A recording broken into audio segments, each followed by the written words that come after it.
of persons using their influential positions in football organizations for unquestionable greed was how Sir David Simmons described the findings of an investigation into allegations of misconduct in CONCACAF affairs.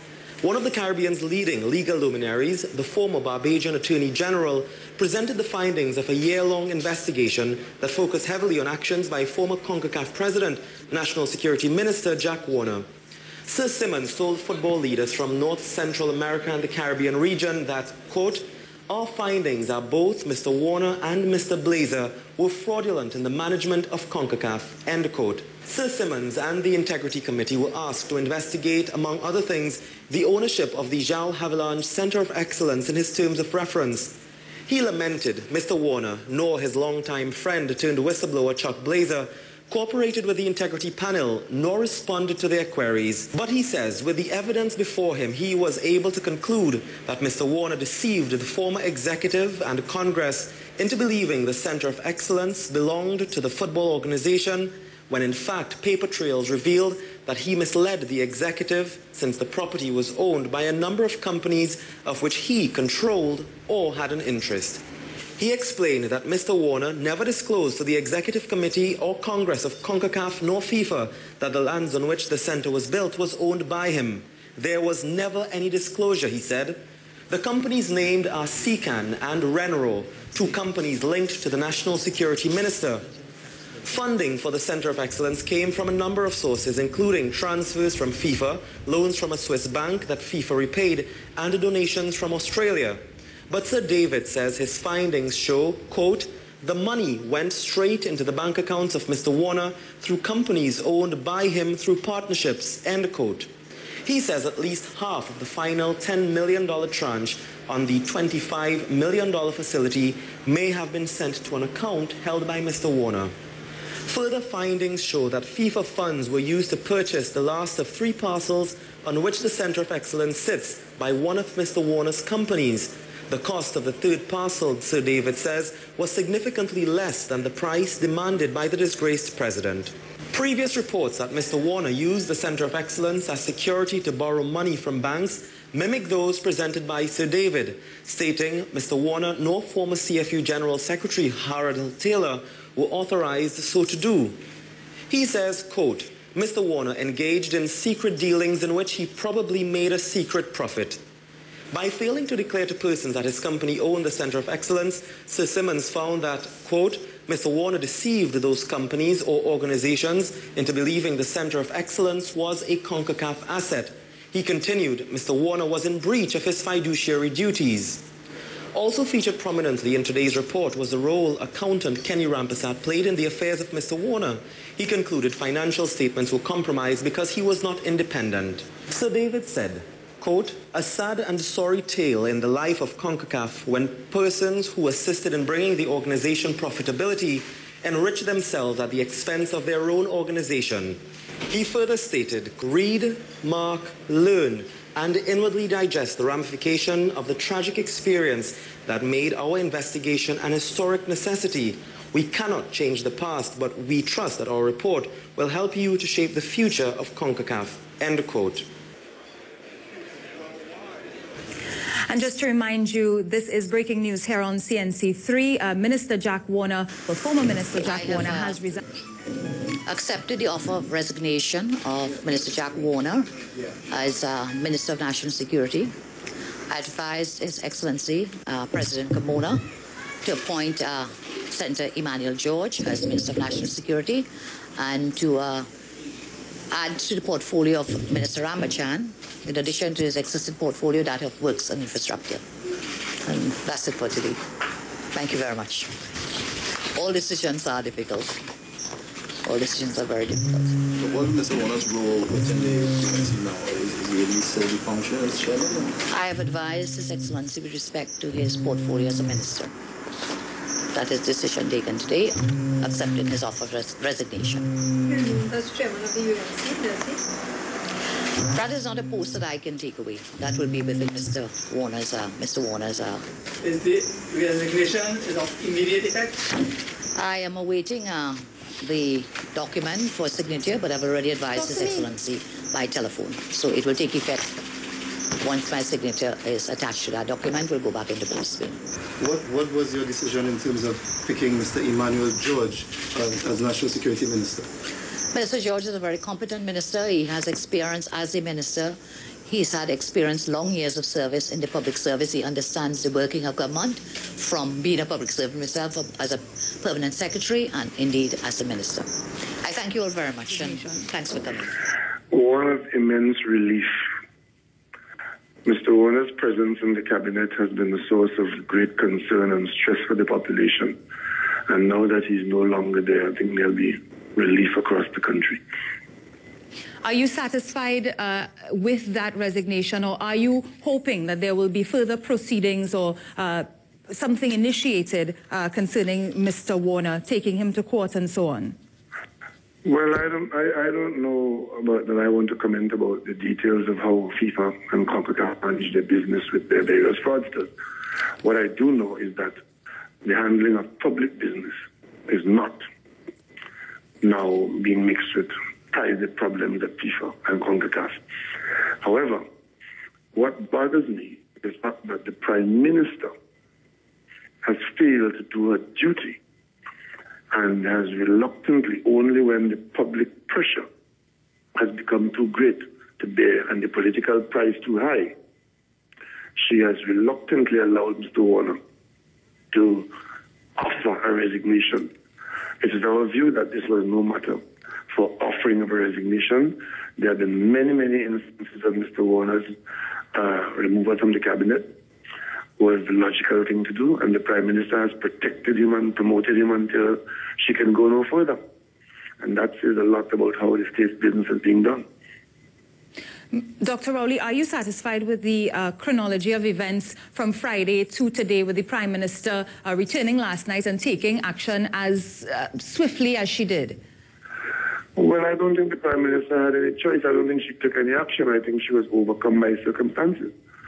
And you only have to listen to the statement made by her Minister of Communication that they were standing and circling the wagons around Mr. Warner. You had to listen to Mr. Warner's statement that he was going nowhere. You had to listen to comments from some of the ministers of government who were questioning the credentials of former Chief Justice Simmons. They were all prepared to operate in defense of Mr. Warner, unprincipled as that would have been. What has happened is in the last 72 hours, the public and international pressure became too great, and the government had no choice but to remove him so as to relieve that pressure. And Dr. Rowley, Minister Warner remains as an elected member of Parliament. Would you say that this is possibly the beginning of the end of his career in politics? Well, I don't want to comment. I mean, politicians have gone through worse than this and have survived, so I would not make that statement. However, in terms of him being suitable for a cabinet post, I think that is out of the question. And if the people of Chaguanas West think that he is their best representative and he is the person they want to represent them, that's a matter between him and them. But in terms of a Prime Minister appointing a person with that kind of baggage to the cabinet, or retaining that person so as to create problems for the country's image, I think the Prime Minister fell down on the job, and her defense of Mr. Warner throughout his cabinet career speaks volumes about the Prime Minister's unsuitability for the job. And Dr. Rowley, the Prime Minister also announced the successor, Mr. Warner's successor in the Ministry of National Security, and he will be Mr. Emmanuel George, who was the Minister of Works and Infrastructure. What are your thoughts about her choice of a successor for such a crucial post? Well, I'm not to comment on the Prime Minister's choice from her cabinet. She's shuffling the same old cards. I don't expect any different, but the bottom line is Mr. Emmanuel George will not hold the country up to ridicule as Mr. Warner has. So that's some improvement. And Dr. Rowley, Mr. Warner has been called and has even suggested this about himself, that he's a very hard-working minister. Are there any successes that you can see from his time spent as National Security Minister? Well, Mr. Warner's praise is not matched by work. If you look at the things that he promised to do during his tenure, none of them have been delivered. I don't know And the issues of Mr. Warner is not really about hard work, as the government was trying to tell us. If one is working very hard, I can tell you my grandfather spoke that a cow that gave a pail of milk and kicked it down is of no use to the farmer. And that's why I see Mr. Warner. And the hard work that the government talked about and tried to hide behind when his ethical conduct was called into question is not something that I would support. One does not escape accountability for wrongdoing because you work hard. The fact that you don't sleep in your bed in the morning and you have to work at 4 o'clock in the morning does not excuse you from the standards that the country expects of a minister of government. And Dr. Rowley, do you think that Mr. Warner has caused irreparable damage to this country's image because of the recent allegations and the findings of this FIFA audit? I would not say that is irreparable, but certainly his presence as a member of the cabinet has damaged the image of Trinidad and Tobago. But that damage can be restored, and it will be restored after a general election when a new government is elected and the new government behaves differently and shows the nation and the world that we can behave within the context of appropriate moral and spiritual values. Dr. Rowley, thank you for taking the time to speak with us this evening and share your views. Dr. Rambachan? Thank you very much for having me. Yes, good evening. Good evening and welcome. Initial reaction, sir, to the resignation of former Minister Jack Warner. Well, I want to wish Mr. Warner all the best. I also want to express my thanks to the Prime Minister for the confidence he is reposing in me, and I hope to fulfill that confidence to the best of my abilities. There are many additional responsibilities that have been placed upon my shoulder, and I look forward to working with the staff at the Ministry of Works and Infrastructure, as I've been working at the Ministry of Local Government, to ensure that we deliver better quality services and build better communities across this country. Minister Rambachan, if we could just touch on the feelings within the cabinet about this resignation. For many members of the public, Minister Jack Warner was thought to be untouchable. Is his resignation today a signal that that was in fact not so, or was the Prime Minister in fact? I prefer the comment on any matters relating to Mr. Warner's decision to offer his resignation. Dr. Rambachan, what can we expect from you now as the Minister of Works and Infrastructure? You've been moved to the Ministry of Works and Infrastructure from the Ministry of Local Government, as Emmanuel George has also taken up the position of Minister of National Security. Of Local Government. I have two portfolios now, two ministries. I have the Ministry of Local Government, and I also have the Ministry of Works and Infrastructure. And the first thing I'll be doing tomorrow is getting a briefing from Honourable Minister Emmanuel George, and then meeting the staff at the Ministry of Works and Infrastructure so that I can get a thorough understanding of what are the different things that fall under the ministry and begin to work as hard as I can. Dr. Rambachan, I understand that you do not want to speak about the resignation of Minister Warner, but is there an agreement within the cabinet that no member of the cabinet or the government will speak about this issue? No, there's not that. I just simply prefer that I wouldn't comment on my colleague's resignation. Thank you so much, Dr. Rambachan, for taking the time to speak with us, and he will be acting as the interim Minister of In the past, Mr. Abdullah, you've called for the resignation of Jack Warner several times. How are you feeling, or what are your initial thoughts now that he is no longer a member of the cabinet? Well, I think the report by the Integrity Committee chaired by Sir David Simmons provided such overwhelming evidence that there was no choice but for him to resign. I'm not so sure that he resigned voluntarily either. I rather think that the Prime Minister asked for his resignation. Of course, those details will not generally become public, but I don't think, having regard to the statement that Mr. Warner made up to last night, that he was going nowhere and so on, that he just voluntarily resigned. But it was clearly untenable for him to continue in the cabinet, and in particular as Minister of National Security. And Mr. Abdullah, your thoughts about the timing of the Prime Minister's reaction to the report that was aired last week, Friday. She returned from the U.S. only last night, and she met with Mr. Warner today as promised. Are you satisfied with the swiftness with which the Prime Minister acted? Well, you could say it was swift having regard to the CONCACAF report coming out on Friday, and she was out of the country. But this thing has been building ahead of steam for quite some time. It's not a new issue. In fact, the newspaper reports in one of the major newspapers over the last several weeks, the last week and a half, certainly pointed in that direction, as did the Reuters report and other matters that have been surfacing in the media. And I want to congratulate the media again for being on the ball and keeping the public informed and educated by way of proper investigative reporting. So I think that if you look at it in that timeline, the timing actually was very slow. And Mr. Warner would not have been appointed Minister of National Security in the first place. It was far too sensitive a position, given the fact that quite clearly he does not appreciate or understand, limits of authority and responsibility and the difference between public and private affairs. Mr. Abdullah, why is it that, speaking now as a former member of the People's Partnership government, you of course, why is it that it took something of this magnitude for the Prime Minister to take action in the way that you believe that she has this evening?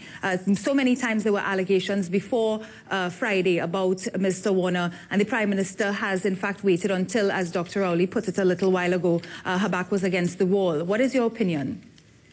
Well, quite clearly, Mr. Warner is a very powerful person in her own party, the UNC, was very instrumental in the removal of Mr. Pandey as the leader of the UNC and, the various campaigns of the UNC to get to the government. So he was very influential and very powerful, and no doubt that played some role in the Prime Minister's thinking.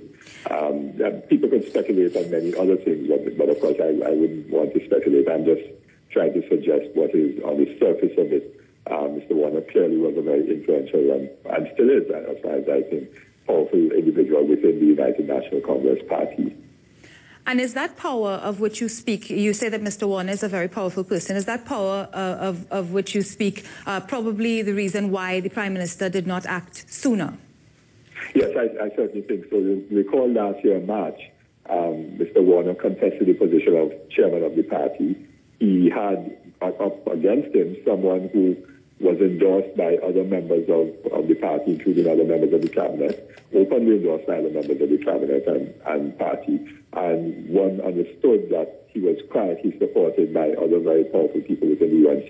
And yet he won overwhelmingly against that challenge and demonstrated that he had mass support within the UNC membership, quite apart from the role as a major power broker in the party. So it was very clear that this was going to be a decision which the Prime Minister was going to take a very long time over, given the power that Mr. Warner wields. But interestingly enough, Mr. Rambachan, who now has a double ministry or several responsibilities, recall when it was 2008 or thereabouts, when Mr. Warner pulled a coup against Mr. Rambachan and had him removed as mayor of Chaguanas. Now it seems as if the tables have turned, and my own sense is that while Mr. Warner is no longer a member of the cabinet, the issue of bad governance will continue to persist. It's not, bad governance of the partnership is not limited in any way to one person or to Mr. Warner. Mr. Abdullah joins us live on the phone. Mr. Pandey, thank you for speaking with us. Good evening. Pleasure. Your initial reaction to what you see taking place here, Minister Jack Warner, no longer the Minister of National Security, no longer a member of Cabinet. Okay, first of all, let me say that in my long years in politics, I have learned many things. Among them is never take things at their face value. When Mr. Warner resigned from FIFA, it was not on principle, but to avoid further investigation into his alleged nefarious activities. Why should this resignation be any different? Has a deal been struck with anyone to achieve a similar objective, I am prepared to wait and see. So, Mr. Pandey, you do not believe that Minister Warner voluntarily tendered his resignation and stepped away from the party in light of the recent allegations? There is more to this than we are being made known at this time? I think up to yesterday or a few days ago, Mr. Warner was saying he was not going to resign. So that's the evidence. If he has resigned, what has made him change his mind? Has a deal been struck? Is he to come back later? Or is he going to get some other kind of position? What happens to the party that for which I labored for 21 years to build and has been destroyed? Does he remain chairman? And are the statements that you're making, Mr. Pandey, linked to what Mr. Abdullah said a short time ago, referred to as the power of Jack Warner within the United National Congress? Do you think that he is, in fact, as powerful as people believe that he is, and he does have that measure of influence within that party? Yes. He does have tremendous influence, but he has his ways and means of getting that influence. And Mr. Pandey, sorry, I am getting very confused here between the ministers and the misters this evening. Mr. Pandey, do you think that there will be a backlash because of the resignation of Mr. Warner? I don't know. That is what I was saying. I don't know whether this was a genuine resignation or whether it was part of a deal that has been struck with person or persons unknown. I am prepared to wait and see. And Mr. Pandey, as a former Prime Minister, about the international reputation and the image of this country, has it been tarnished by the international reports of Mr. Warner and his dealings within FIFA and CONCACAF? There can be no doubt that that has in fact been so. I think most of the people in the country were saying that the international and national image of Trinidad and Tobago was being seriously tarnished. I think that is the general view of the entire population. Mr. Pandey, thank you so much for taking the time to share your views with us this evening. We know that we called you at very short notice, and we do appreciate you sharing with us at this time. Obviously, my pleasure, ma'am. Something that I believe should have happened a long time ago. There's been a lot of information in the public domain regarding what has been said about in the report by the CONCACAF. So, I mean, it's something that we as a 13 believe that should have happened many, many years ago. This has never ever been allegations. There's always been concrete evidence backing a lot of what we unearthed. So for me, it is, it's finally that it's happened, but it's something that I believe should have happened a long time ago. And Mr. Sancho, do you expect any further action to be taken against former Minister Warner, either from the end of FIFA or CONCACAF, or even proceedings here having to do with our justice system? Oh, of course, without a doubt. I mean, you're talking about millions and millions of dollars that's been squandered and stolen away from different coffers, whether it be the CONCACAF, whether it be the TTFF. I mean, you have to have some sort of legal proceedings moving forward. I mean, this is a lot of money we're talking about. You look at the current state of our national program.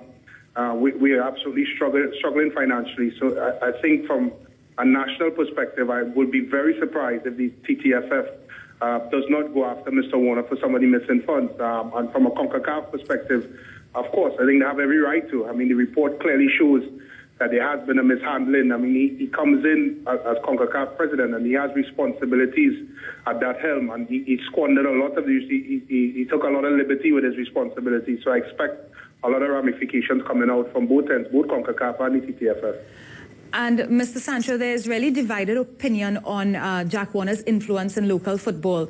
For some people, he's a hero, and for others, he is not. Let's just put it that way. Would you say that Jack Warner has, in fact, contributed to the development of local football? What is your opinion on him and his involvement with football over the years? I mean, how can he be a hero?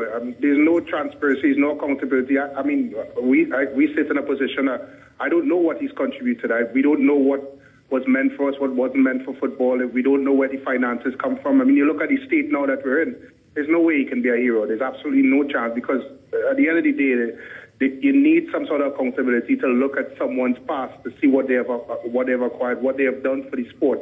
And you don't see any lines of transparency there. What you see is mishandling and a lot of fraudulent behavior.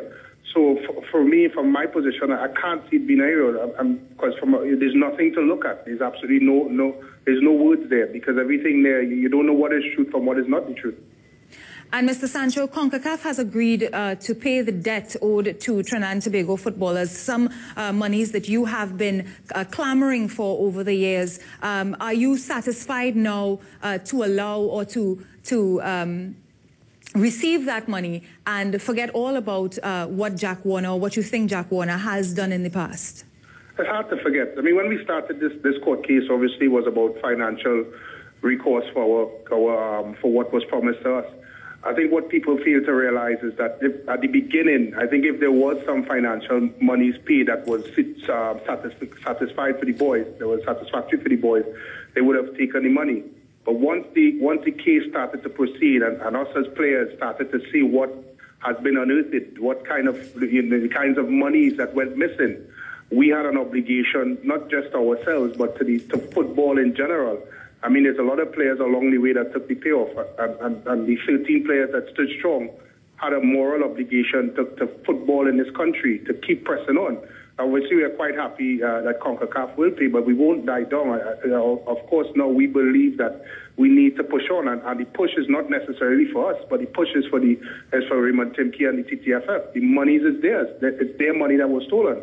We have unearthed our half. We have done a lot on their behalf in terms of the accounts that we were able to get through the levying system. But I think now the onus is on the federation to take it a step further. We have done our part. It's now for them to take it home and get back the monies that was stolen from them. Mr. Sancho, thank you for taking the time to speak with us. Brent Sancho, former national Trinidad and Tobago national football player.